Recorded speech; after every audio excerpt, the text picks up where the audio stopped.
All right, this is the bottom of the hour. I want to be respectful of folks' time, so we'll go ahead and get started, and folks will be able to come on in as they arrive.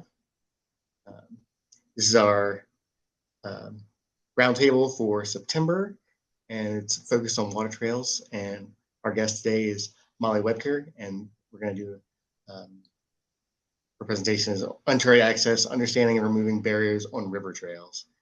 And you can go ahead and advance the slide. We do these on second Tuesdays every month, and we invite all the river folks in the community, for water trails folks, to planners, managers, federal folks, anybody that works on rivers. We're always invited and always welcome. So thanks for joining us. Next slide, Molly. So before we go, we are recording this, and we will put it up on our YouTube channel. We'll have it available as a resource for the future, which is awesome. And we'd love to see your screen if your webcam works, and if you have the ability to mute yourself, unless it is time for questions. When you have the questions, you can either raise your hand or I think there's enough of us here that we probably should raise our hands, because there's otherwise we'll be talking over each other. And we want to contribute respectfully, listen and seek understanding, allow others to be heard, respect differences and similarities, speak for yourself and not others, and keep comments concise and relevant. So have a good time had by all. Thank you. Molly, can you go ahead and, well, I guess it's welcome to Molly, and we'll let her take it from here. Awesome, perfect. Well, I'll just kind of jump right into this. Thank you for having me at River Management Society, and thank you all for joining online. Because this is ultimately, my favorite topic, accessibility. Today, though, in particular, we're going to be talking about accessibility along rivers, and I kind of like to think of or you kind of use accessibility as a or rivers as a metaphor for accessibility. And like rivers, access can be kind of calm and steady, but also turbulent and winding. And I'll kind of show you a little bit of a metaphor here later on to kind of describe the different kind of supports of river access, as well as the different barriers to river access as well. So just a little bit about me before I kind of dive into the thick of it. My background is actually in occupational therapy. I've been an occupational therapist for 14 plus years.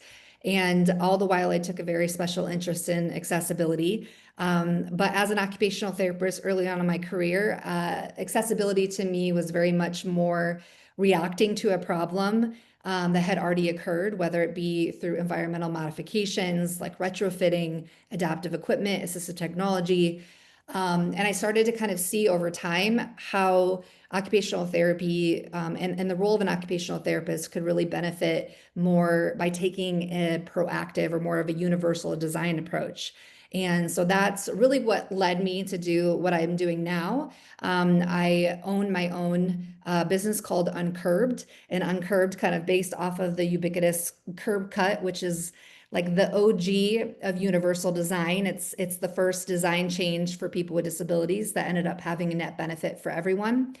And I also serve as the Iowa ADA liaison for Great Plains ADA Center.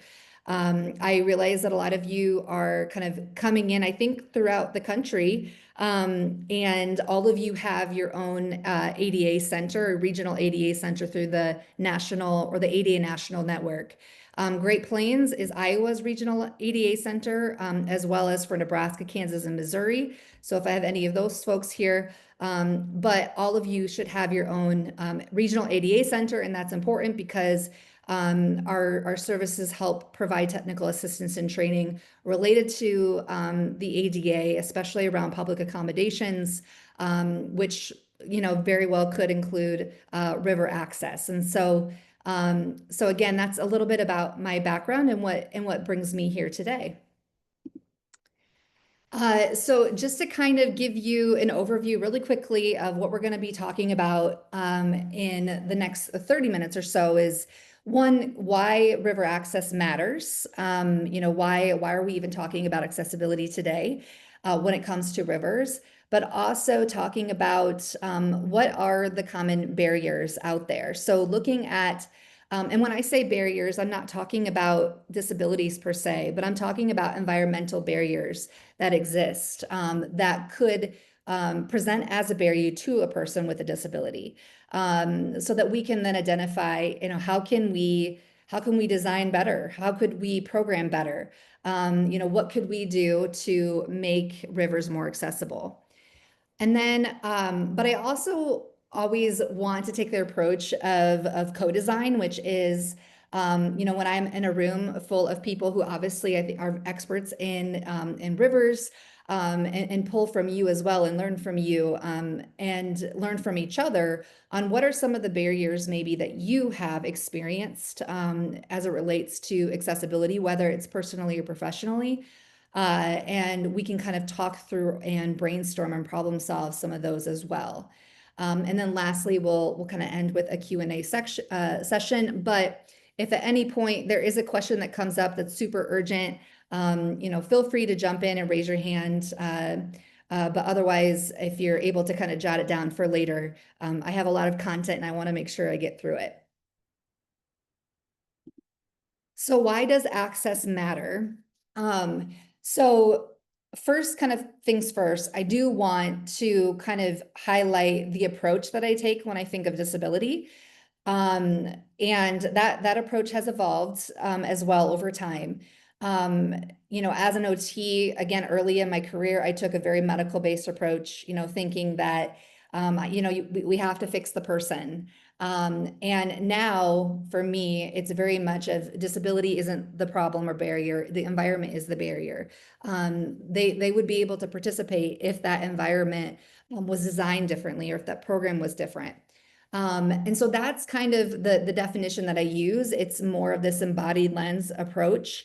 And it's just recognizing that that ultimately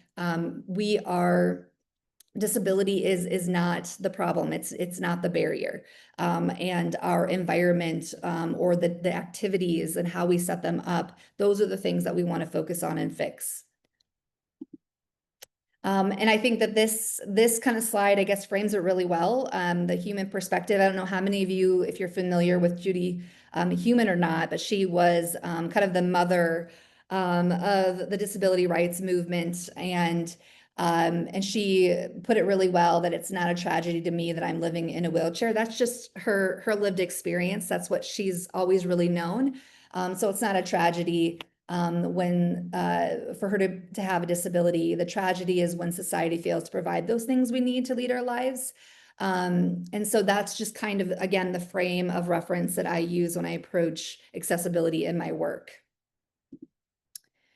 So let's talk about the numbers now. And one of the kind of a misconception that I get a lot is that, well, there's not a lot of people with disabilities. I don't see a lot of people with disabilities out and about.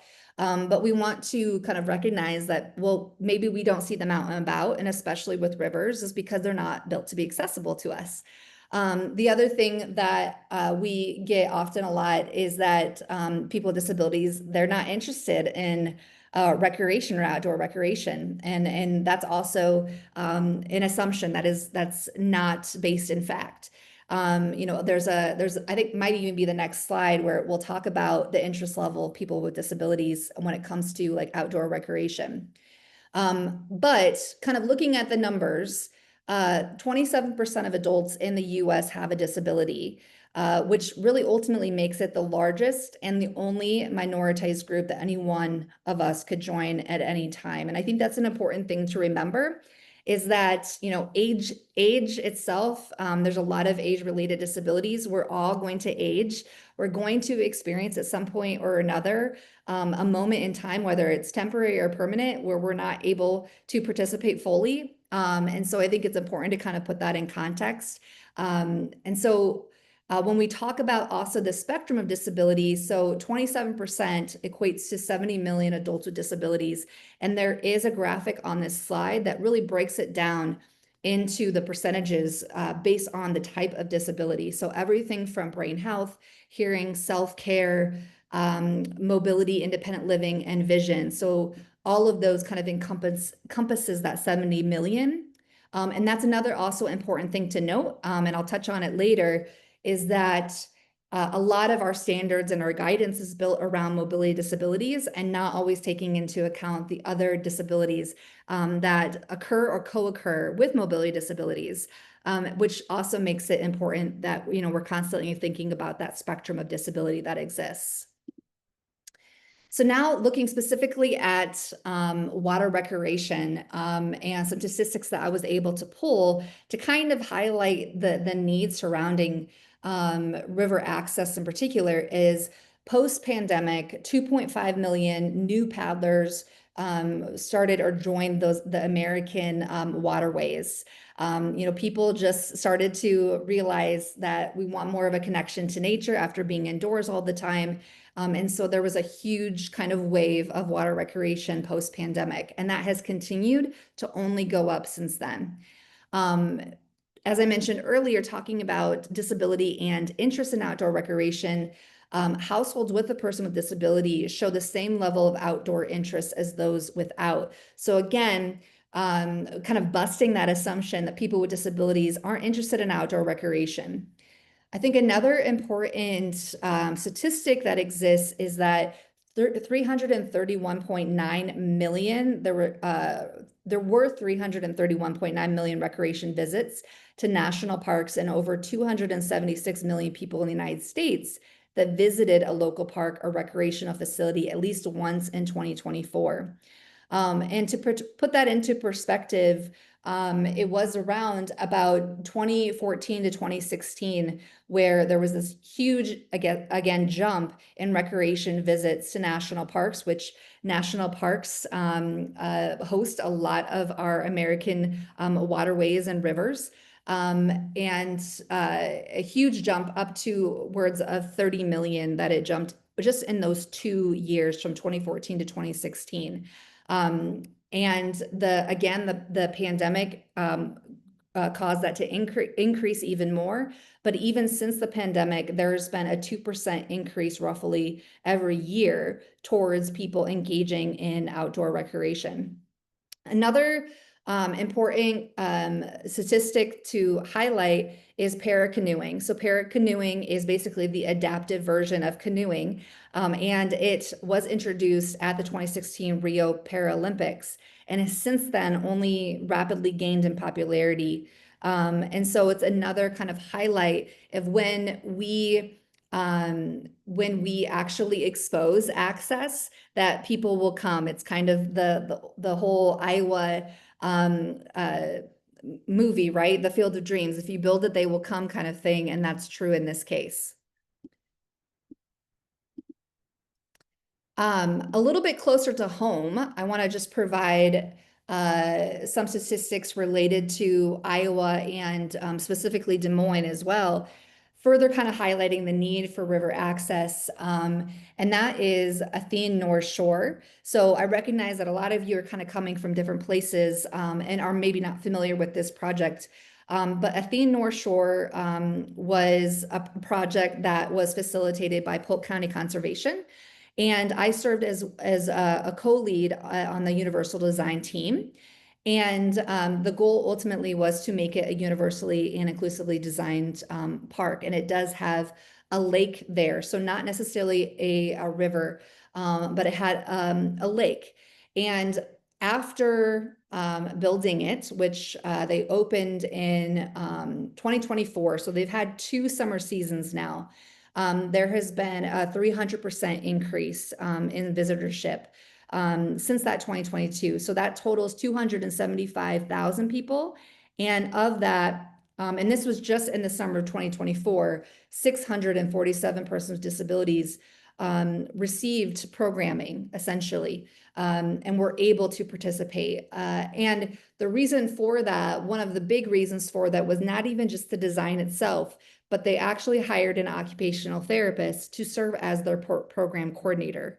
And that was, I think, a huge differentiator, and recognizing that not only do we need to build spaces and accesses that are accessible, but we also have to parallel and provide equivalent programming too. Another, I think, important organization to highlight is ICON. So we have something in Iowa called the Iowa Confluence Water Trails.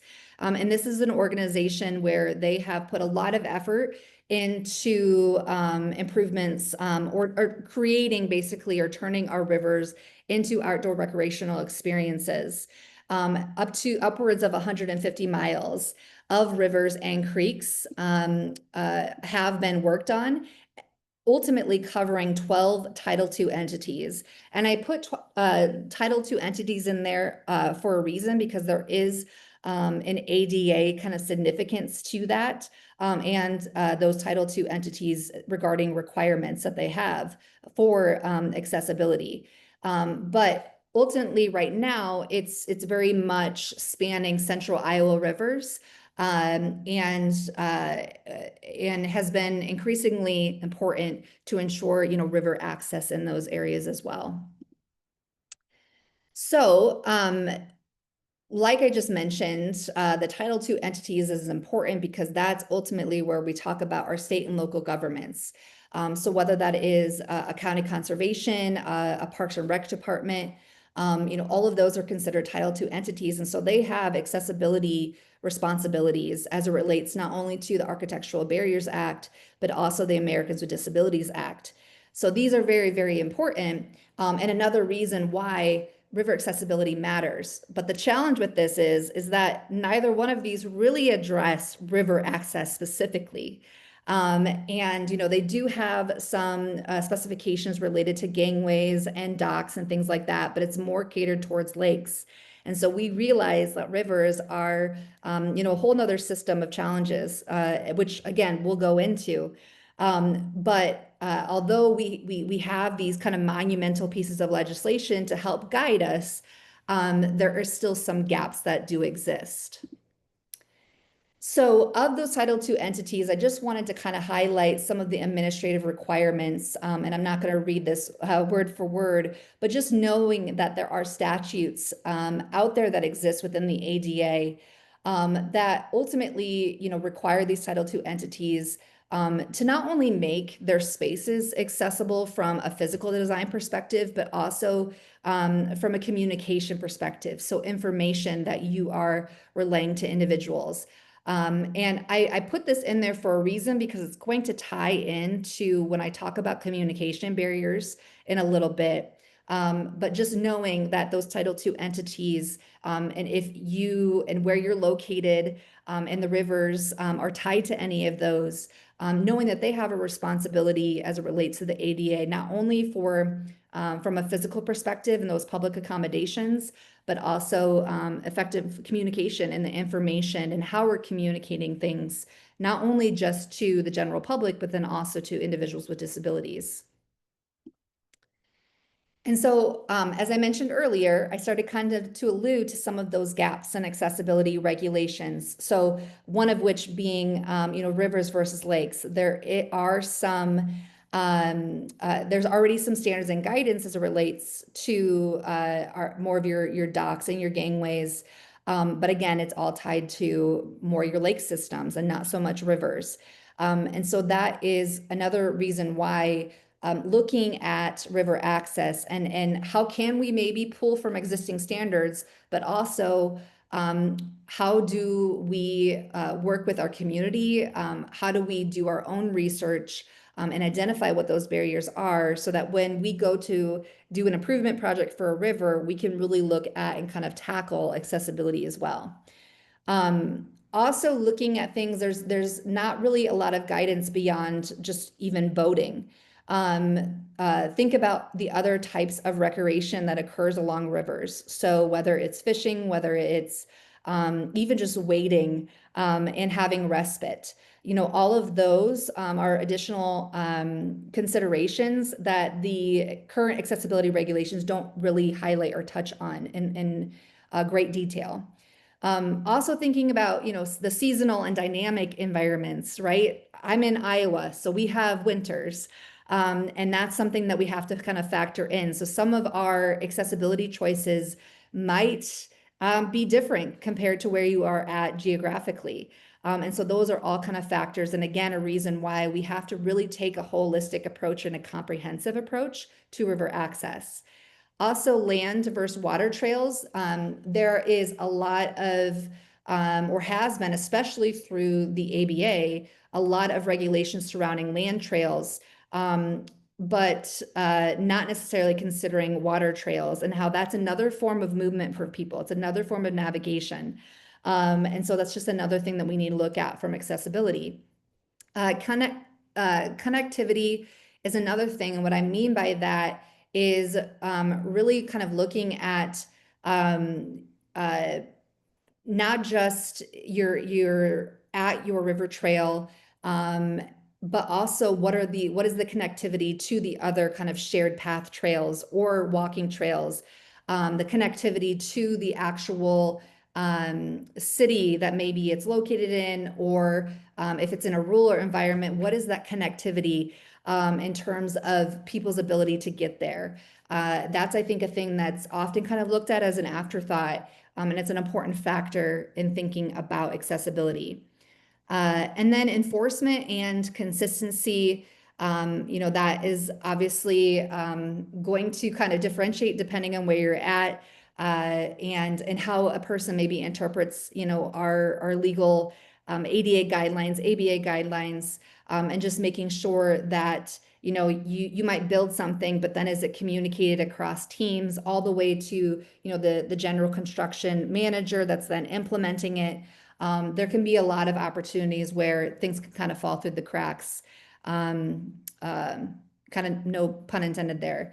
And then also just even beyond mobility disabilities, like I mentioned earlier, the ADA and the ABA, they really focus on mobility disabilities. Even the Developing Water Trails Manual, which I'll kind of allude to in a little bit, which is another amazing form of guidance, but very much kind of guidance towards physical disabilities. And so it's just another opportunity for us to really look at that kind of disability spectrum. And so right there, I kind of jumped ahead. The Water Trails Development Manual, which I'm not sure how many of you are familiar with it. It actually has its roots here in Iowa, by Mimi Wagner and Nate Hugevin. Nate is part of the Iowa DNR, and this was commissioned through the Iowa DNR. And they have a universal design section about kind of how to create a universal launch in there. And that's what we're kind of using as a foundation in my line of work. I'm using it as a foundation, but it's not the finish line.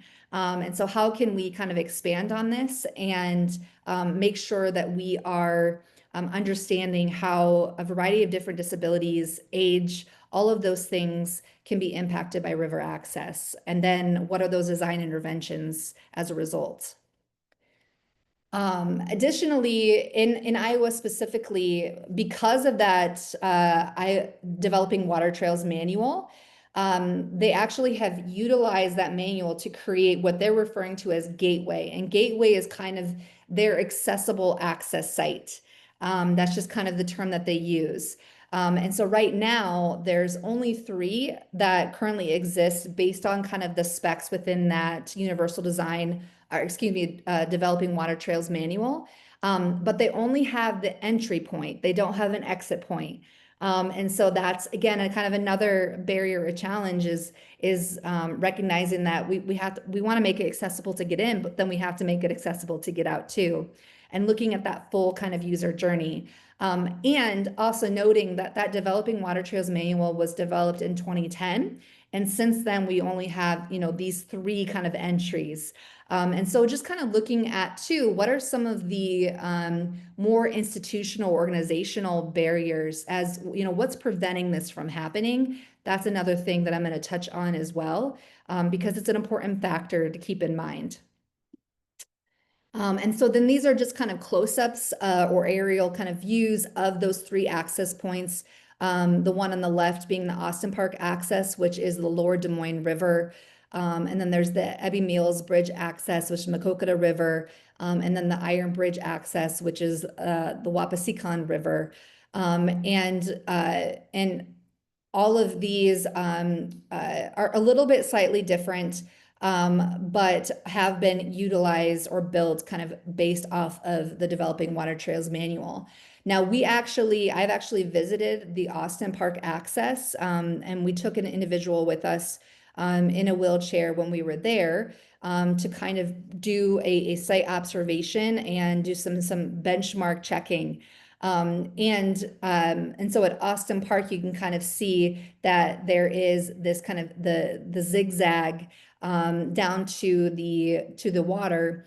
And although it works really, really well for an individual with in a wheelchair, one of the things that was noted was that when they get down to the water surface, that it is really still hard for them to actually go from their chair and transfer into a kayak because kayaks sit so low. And as someone who also goes on rivers and kayaks myself, I am really tall. I know you can't probably see that from the Zoom room here. But getting down low and getting into a kayak is never pretty for me. And so I can kind of relate to that transfer, in. And so really thinking about that is, one of those physical barriers of how can we help in terms of the transferability, once they're down kind of at the water's edge. And I have some examples of that a little bit later on that I'll talk about. All right, so I've started to talk a little bit about common barriers, but now we're really going to jump into it. But first, we're going to start with communication barriers. So one thing that's really, really important to me is that when I'm looking at river access, I'm not just talking about when the person arrives, because for people with disabilities, their kind of access journey starts all the way to when they're at home and they're looking up information online. Maybe for individuals without disabilities, we can kind of spontaneously go to a river's edge and go, and it's no problem. For people with disabilities, that often requires a lot of planning in order to go. And so as a result, the information that we share with them in advance is very important. And so that can come in a variety of ways. So some of those barriers that present can come in the form of inaccessible websites and apps. Now, the ADA has now, put out Title II requiring that websites are accessible here in 2026. And that accounts again for state and local governments. And so I think we're going to start to see a lot of that changing, a lot of people looking at that. But I think it's important for us to kind of be really focusing in on that website experience. So from a visitor standpoint with a disability, that impact could be visitors that can't find access points, parking, or routes, which could then lead to increased stress and safety risks. Also, even the digital documents that we upload to those websites. So if we are going to put in a map to kind of show or highlight that route of a river, we want to make sure that those things are accessible as well. And so for individuals with people who maybe have vision or hearing or cognitive disabilities, that could pose a challenge if those PDFs are inaccessible, where critical kind of safety information is missing. Also, safety info only just being on site and not necessarily being on the website. So, recognizing that sometimes our signage, especially on site, is very catered towards people with vision. And not recognizing that a lot of individuals with disabilities do rely on their technology, their mobile phones, to get that information because they know they're not necessarily going to get it from the signage that's on site. So information like maps, brochures, or permits that can be accessed by screen readers. And screen readers is an assistive technology tool that a lot of people who are blind utilize to be able to access that information. But it has to all be made accessible. And there is a lot of, and that's a whole entire different session of how do you then make it accessible. So another barrier is one format communication. So making sure that we're having kind of multiple modes of communication because users, again, are going to be unaware of hazards, flows, debris, closures until arrival. Unclear signage can sometimes exclude individuals who are deaf, hard of hearing, blind, even non-English or low literacy users. Including technical jargon can discourage participation. It could maybe alienate non-experts. And also not even having representation in the media, kind of going back to, well, I never see people with disabilities on the rivers. Well, that can really start even from the representation that we use in media. Users with disabilities or from underrepresented groups, may feel because they're not seeing themselves that rivers aren't for them. Also, a lack of trained staff and the communication and information that they receive on disabilities. Staff may be unable to assist with communication needs, which then could lead to users feeling excluded again. And then inaccessible public input, people being excluded from decision making and perspectives not heard. So going back to one of the things that the ADA requires is public comment. A time for public comment. So anytime there's something new happening from more of a state or local government level, there needs to be public comment, and they need to be seeking that public comment from all citizens within that community, including people with disabilities. But a lot of times that public comment and the way in which that information is being sought out is not made to be accessible. And so even that needs to be accessible. The way that we get feedback from these people need to be accessible as well. And so many of you maybe that are on here have maybe seen some of these barriers or could relate to some of these barriers already. But one of the things, the important kind of things that I wanted to highlight on is, what these barriers are and what the impact can have on visitors. So also now we're going to jump to physical design barriers. So now we are at the park. And so that could kind of be represented in inadequate parking and drop-off areas. So recognizing how a person with a mobility device and how they might, or where they might need to park, but they're also going to have maybe their kayak or whatever boat that they have with them, or they're fishing. So how are they going to manage all of that? So is parking conveniently located next to the access point? Is there accessible parking there? All of those things are going to be important considerations. A lack of proximal accessible restrooms or changing areas. I think this is a really, really big one. This one is honestly what makes people not go to parks in general, is when there's not accessible restrooms that are proximal, to those different amenities. Visitors were literally cut their trips short or even avoid going altogether, simply because they, one, maybe aren't even able to get into those areas, or it doesn't maybe accommodate, their different needs. There's been a really big push for adult-sized changing tables. That was something that we added into the Athene North Shore project, and that has been a really huge success and effective in that way. Limited shade and seating is a really, really big thing. Being out in nature and, getting vitamin D, all of those things are good. But we also want to have opportunities for shade and seating, because some individuals have difficulty with thermal regulation. And so it could increase fatigue, overheating, and just even exclusion for older adults or people maybe who have chronic conditions.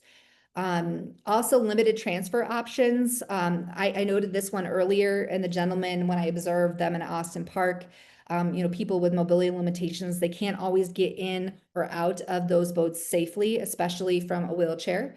The fluctuating water levels is an environmental barrier, because we could create a solution where you might have a ramp going down, and it's concrete and it's accessible. But if the water levels are kind of positioned in different places at different times, it could, or even if the water is so low that it's even beyond kind of where the ramp ends, it could then pose as a challenge for those individuals. It makes it basically unusable. The fast flow of water, so even just people, when they're getting in, obviously a lot of solutions that I've seen is creating eddies and systems that will kind of slow that water flow down right at the entrance point. But that could ultimately be a barrier for a lot of people when they're entering or exiting, or even exclude people from with maybe limited seating or balance issues. Log jams, debris, or narrow spaces in water, ones that kind of sometimes are even hidden underwater, or while you're actually navigating the river itself can create unpredictable hazards, especially for blind paddlers and adaptive users or beginners. I can actually attest to this myself as I went down the Little Sioux River in July and hit a log that was hiding right under the water and completely flipped my kayak over. And so, recognize that those can be kind of barriers. And had I not had other people there to support me, there's honestly no way that I would have been able to get my boat out. So again, it kind of lends itself to the importance of having programming support and people there anytime you're going and doing a guide. So it's not always just about the physical design, but it's about programmatically what you're providing too. And then also a lack of other accessible amenities, like I alluded to earlier, wading, fishing, just making sure, not everybody is going to want to engage in the river by going in a boat. Others might just want to wade, respite, fish. And so making sure that all those amenities are thought about as well and are accessible. Now, programming barriers, and I've talked already a little bit about that, but a lack of adaptive equipment programs, a lot of people with mobility, balance, or grip limitations may feel excluded from paddling or fishing. Staff, again, not trained in disability inclusion. They're maybe not trained in how to provide safe transfers or provide effective communication. There's no accessible programming or events altogether. So people with disabilities or older adults, or even culturally diverse groups might feel left out of river activities. Complicated registration systems, that kind of goes back to that online sign up and making sure that's accessible. Rigid rules and policies as well. Having policies or rules like only independent paddlers may register, participants must transport their own gear, events are capped at 1 hour without breaks. All of those kind of things could prevent participation or create unnecessary barriers. Now, I do understand that there's a safety risk to river use and that a lot of those rules and policies are put in for a reason, but we also just want to make sure that they're not creating a barrier for participation if there could be a companion paddler with a person that would still make it safe and accessible for that person. So when we create those rules and policies, we can kind of exclude people that way. Also, no limited outreach to disability communities, so people don't know accessible programs exist, kind of leading to underuse, and then that lack of evaluation and feedback loops. So barriers persist because the voices of people with disabilities aren't being heard or invited to the table. And then lastly, the implementation barriers. So I've talked about the barriers for the environment, communication, and programming, but I want to recognize that there are also barriers to implementation. All of these things sound great, right? Like, oh, I would love to do all of these things, but then reality hits. And so that reality is that, oftentimes these local or community governments, they have funding and resource constraints, or they have maybe knowledge gaps, so limited kind of technical guidance specific to river access. Maybe there's over-reliance on minimum standards, the ADA being considered the finish line or the baseline, rather than just being the starting point. Or environmental and operational realities. So natural conditions like our fluctuating water levels, flooding, debris, all of those things. Competing priorities. Obviously, there's always going to be something competing for cost, or there could be the speed in which we want to get things done, or the aesthetics that might unintentionally then sidelight accessibility. Communication disconnects. Accessible features may exist, but they aren't publicized or coordinated across the teams. So adaptive gear is locked away, restrooms are unmarked. There's just not that communication across the teams. Policy and liability concerns, again, kind of going back to programming where overly restrictive rules could create, that were created to ensure safety could end up excluding people. And then lack of community input. So designing and programming decisions are made without input from people with disabilities. So all of those are factors that can get in the way of some of these accessibility solutions, and are important for all of us to be thinking about. of, okay, how do we solve those things kind of in tandem with these accessibility solutions? Because we want it to be sustainable is ultimately where I'm getting at. We don't want to create an accessibility feature that's great. We put a lot of money into it, but then no one shows. And so we want to make sure that the implementation process is also accessible to those local and community governments.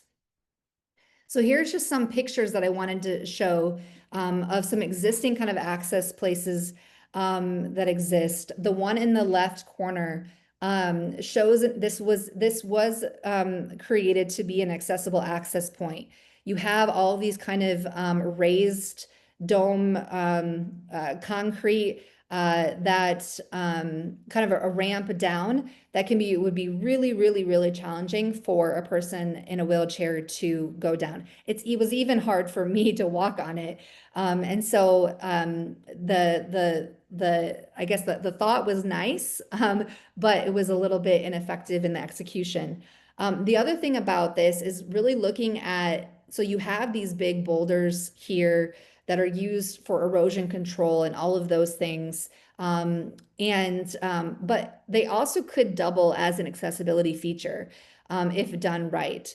When we're looking at accessibility and getting into like a kayak, for example, there could be like a transfer system where you're kind of stepping down and kind of scooting down lower and lower depending on where the water levels are. So I think that presents an opportunity for how can we use kind of these environmental features that are used for sustainability, environmental sustainability that also could double as an accessibility solution. Then the one to the right just kind of shows an example of how a water level can be a barrier. They have this kind of accessible launch that goes all the way down to the river's edge, but the water is so low that once you get there, it dips down. So it kind of becomes unusable and ineffective. So the challenge then becomes, how do we kind of build in kind of accessibility, not just only at the bottom, but are there opportunities or ways to build them in depending on what that water level is? This on the left-hand side here is a picture of an accessible river access, and it's just a picture of basically the parking lot to the sidewalk. Now I realize why there's kind of this curb there, but it can present an accessibility challenge when people are trying to get out and then actually get onto the sidewalk itself. And especially because you're kind of getting on, basically you're getting out of your vehicle and directly onto a curb, which could just present as a challenge in itself. And then the image on the right is an actual like dock manufactured system that's available out there.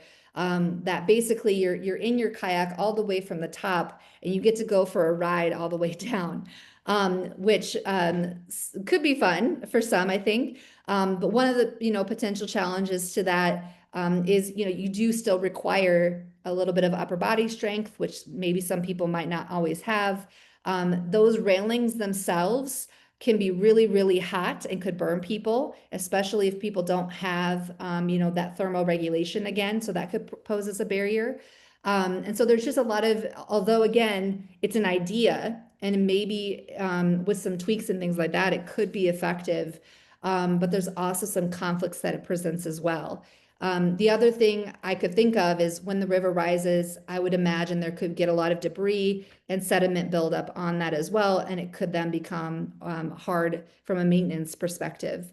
And so there's all of those things are kind of factors that I'm constantly thinking about when I think of accessibility solutions. So then this is another example. This is a river. It's the Des Moines River, and they created an accessible, basically along the river, they created a sidewalk that has a gradual slope down to a gangway that then connects to a dock that runs parallel to that river. But this was just when there had been major kind of flooding in that area, and you can kind of see all of the buildup and how it really becomes ineffective. Now, the argument could be that it's kind of ineffective for everyone, right? It's not just people with disabilities. I don't know that anybody really should be getting on the river at that time. And that's, it's a solid argument.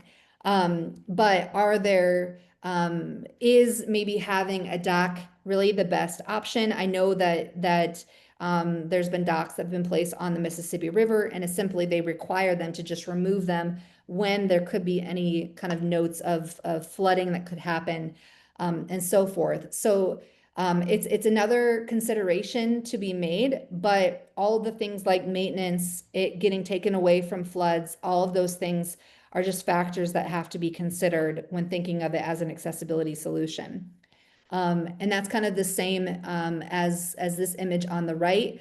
This is that Austin Park access that I noted earlier that has kind of that zigzag path down to the river's edge, but it's completely covered now by water, so it's completely unusable. However, there is the motorcraft boat access that is still kind of usable that potentially could be used.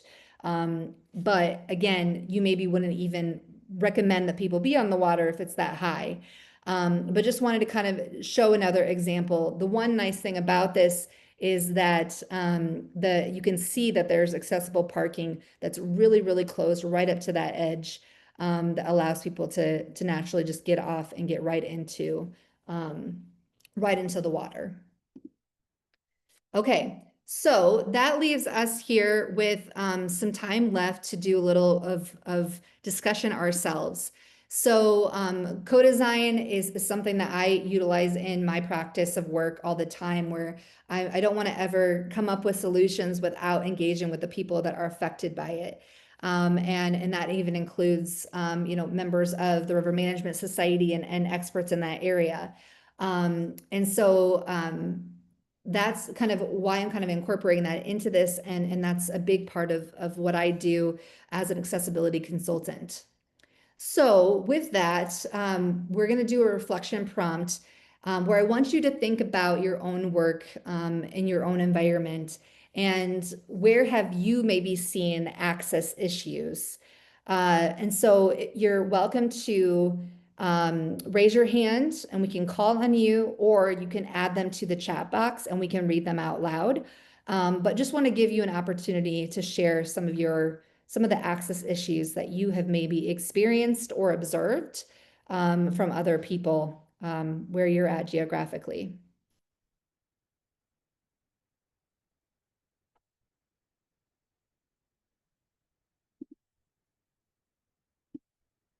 So we have one person who's noted in the chat box, steep gangways.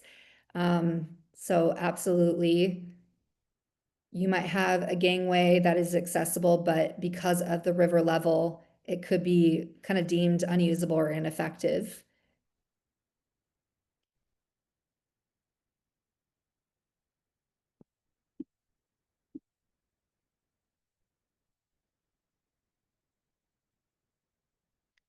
Rural access points can have less developed amenities. Absolutely. So I think that is an important consideration is if you are in an area and you're thinking about including an access point, that's incorporating accessibility into it, really being decisive or selective on where you're actually putting that along the river.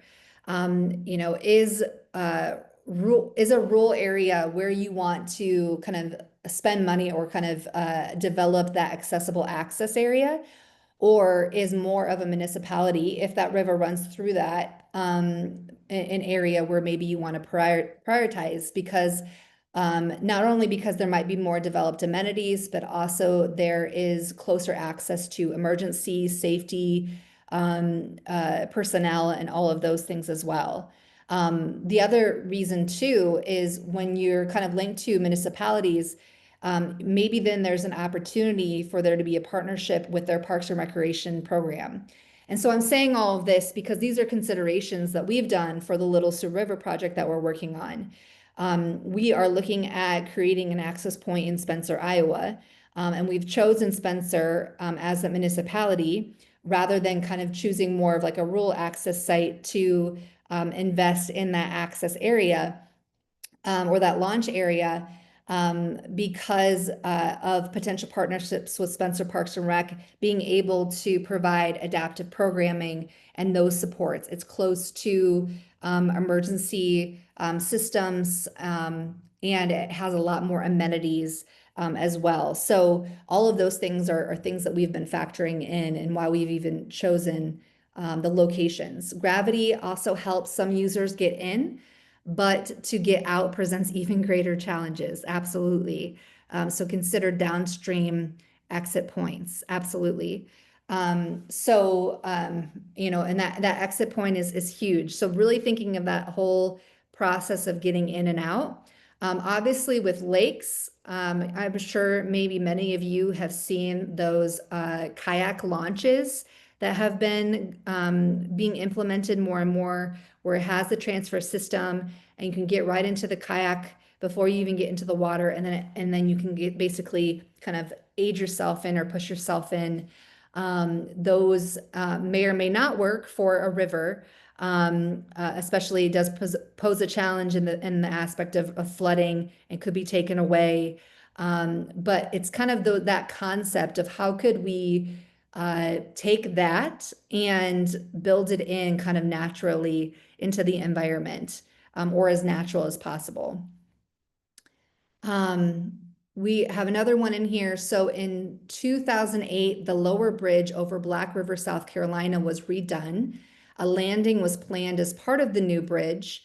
At the last minute, someone came in and realized that the proposed landing did not meet the ADA requirements. And so supposedly because the money for ADA compliant landing was not available, therefore no landing was created. This would have been 10 river miles downriver from Kingstree. However, the result is that currently there is no public river access for anyone for approximately 30 miles. So, just it sounds like even providing a barrier in planning, right? So how are we, from a planning execution, that implementation barrier, thinking about the ADA and compliant, you know, very early on so that it's not an afterthought. Portage around low head dams or other obstructions, absolutely, are access issues. Access issues, I think, probably for anyone, not even just individuals with disabilities. So these are a great list. Hey, Molly, James early on put making maps with color blindness in mind. Making maps with color blindness, and absolutely. Yes, and I actually could give you and send examples of maps that are made with color blindness in mind. If you guys wanted me, I could follow up and just send you some examples of maps and how people have kind of worked towards creating accessible maps, because I know that's a big thing for rivers, right? And a lot of trails, and how do we go about that? So perfect. Well, thank you guys for sharing that. I'm going to move to the next reflection prompt here. So again, thinking about your own worker environment. So how do you think these barriers could be addressed? So going back to kind of each of these, you know, what are some solutions that you can even think of right now? Because I always hate to leave on, well, here are the problems. So I like to kind of leave with, okay, what are some potential solutions? And maybe they might not be the solution, right? But it's kind of just brainstorming. That's what we're doing. So what could we potentially learn from each other when thinking about steep gangways? What ideas do you have about addressing that? Or about, you know, getting out of your kayak just as much as getting in? Planning for accessibility in advance, the portage around the low head dams. What are some or excuse me, what are some ways that we could address those barriers? So feel free, you can add that into the chat box.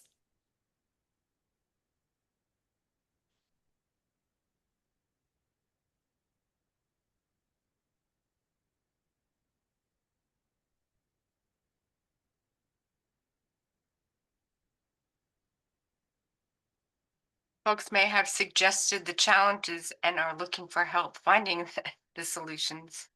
Yes,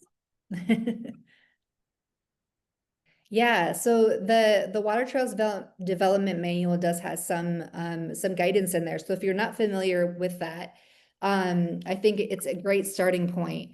And it kind of brings me into what we're doing right now, research wise. So we are in the early phases of actually trying to address all of these challenges and barriers, and essentially create an updated manual to provide guidance that we can then share publicly for everybody. And so I'll talk about that here, I think, in the next slide. But I noted someone wrote in here. So Red River and Fargo has extreme water levels, and they include winches and lifts into the riverbank that allow them to pull the floating launches with short notice. Yeah. So if, let's say, you have like a portable launch that's out, or floating launch, excuse me, that's out on the river, and that is your way of making it accessible, but then having a winch or a lift to get it out under short notice is an option. Finding the dollars. Are there good funding options for creating accessible rural access points? And I think that is the question. I know, like, for us, we're located in Iowa DNR, does have some grant opportunities.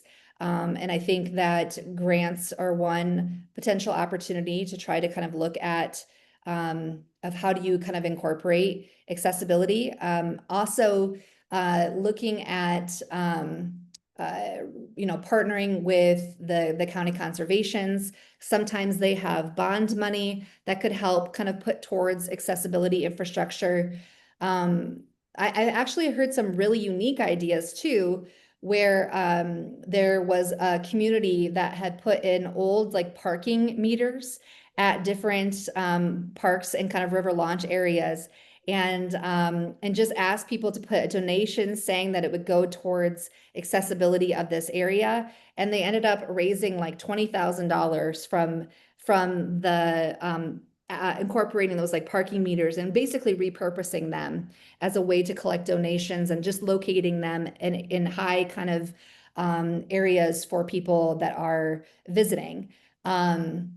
Also, there's another thing to note is partnering with your local disability organizations, because a lot of them are looking for opportunities to provide funding. So there is a program in Iowa called the ARC of Iowa, and they have a program called the ARC expenditures. And what they do is they're trying to provide opportunities for their individual disabilities to go out and access and do day trips and do recreation and all of those things. And so they provide funding for that to happen. They take care of all of that. So sometimes reaching out to those organizations, and one of the things that organization actually did is, at least the one in Iowa, is they have vending machines, and they place them in those areas. And then whatever money comes from those vending machines is then what they use to go back towards providing programming at that site. So just kind of some unique kind of funding opportunities, because I think we're all in the same boat when it comes to funding, is trying to find, what is out there. Sorry. I was going to quickly introduce myself. Hi, Molly. I'm Tom. I'm with Board Safe Dock. We're a manufacturer of the aluminum floating accessible kayak and canoe launches. And I just had a couple quick comments. So we keep, I don't want to make this a Board Safe commercial, so sorry if it sounds like, but No, we that's keep great. to that point though, that question about funding, we work with communities all over the US building these launches, and we keep a running list of what funders have funded individual projects, so that some of them might be state specific, others like Walmart or Christopher Reeves Foundation have offered funding.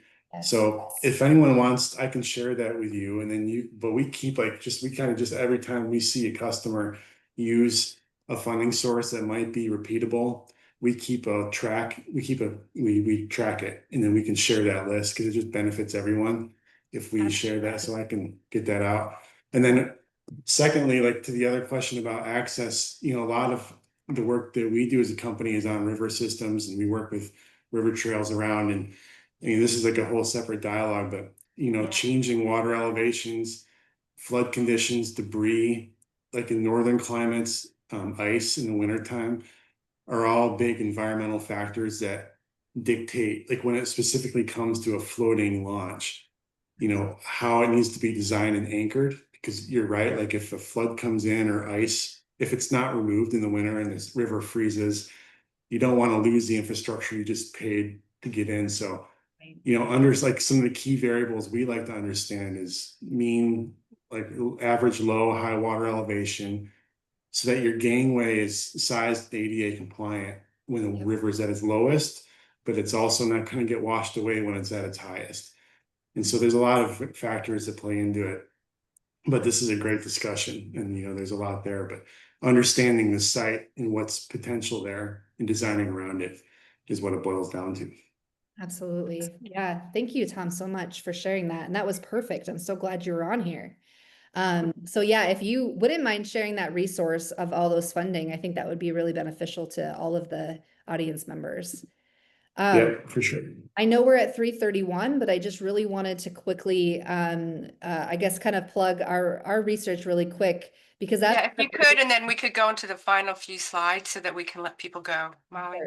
Yeah, so just really quickly, what kind of spawned all of this was the work that we're doing in Iowa and trying to kind of update and create a manual that addresses all of those conflicts and those barriers. And so we've put together a team of people, not only just of people with disabilities, but also design professionals with expertise in river hydrology, our land and kind of county managers, just all of kind of those stakeholders, those rights and knowledge holders. And we're working towards creating that manual so that everybody has a seat at the table. But we're also creating a survey or sending out a survey. And we would love for you to, scan and complete that survey, because all of that information is going to go back and help inform the design of this manual and the project, so that we can then turn and share that publicly with all of you, so that we can all design rivers a little bit more accessible. We're sharing that with RMS members, so folks who are RMS members will have seen that soon. Wonderful. So perfect. So I know we ran out a little time for Q&A. Yeah, if you could go on to the next slide, because we've Yeah. sort of done and through your references. Sorry, did I go back I one? put a link to the survey in the chat, so if you could fill that out, that'd be awesome.